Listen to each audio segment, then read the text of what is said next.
Mr. President, I have just received a very, very sad information that our former colleague, former Senate President Juan Ponce Enrile, is currently in the intensive care unit of an undisclosed hospital suffering from pneumonia.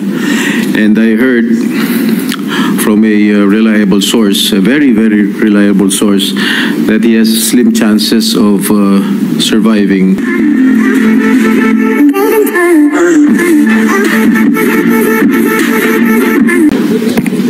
Before we continue, Majority Leader, Senator Jingo Estrada is recognized. Thank you, Mr. President. Mr. President, I have just received a very, very sad information that our former colleague, former Senate President Juan Ponce Enrile, is currently in the intensive care unit of an undisclosed hospital suffering from pneumonia.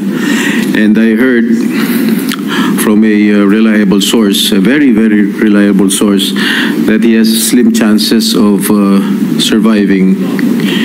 And I hope all of us here present can have a short prayer to be led by Senator Joel Villanueva, if it's possible, Mr. President. Senator Joel Villanueva is recognized. May we ask everyone to rise and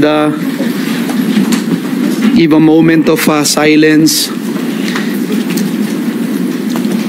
Dakilang Diyos, Ama naming sumasalangit, kami pong lahat ay lumalapit, naninikluhod sa iyo, humihingi ng tawad sa anumang kasalanan na aming nagawa sa isip, sa salita o sa gawa.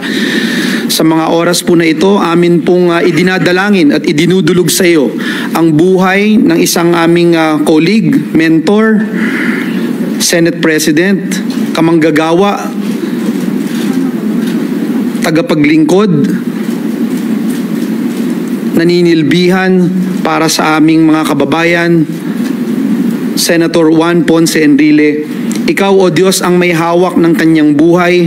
Ikaw ang nagbigay ng kanyang buhay. Ikaw ang nag-inspire at humawak ng kanyang buhay para marating niya kung ano man ang kanyang narating sa mga oras na ito. Hinihiling po namin ang iyong paggabay, ang iyong direksyon, ang iyong paghipo at pagbibigay ng kagalingan sa bawat kalamnan, sa bawat suluk-sulukan ng kanyang buong katawan. Hawakan mo po ito at hinihiling namin ang iyong intervention sa kanyang buhay.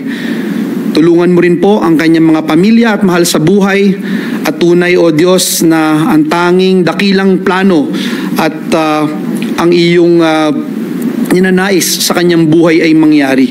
Kami pong lahat ay nagkakaisa at patuloy na inilalapit sa iyo ang buhay ng aming minamahal na Manong Johnny Ponce Enrile. Sa iyo pong lahat ng papuri at pasasalamat, at kiniklaim namin, O Diyos, na ikaw ay patuloy na maluluwalhati at mapaparangalan sa buhay ng aming minamahal na Juan Ponce Enrile. Maraming salamat po. In Jesus' name we pray. Amen and amen. Thank you.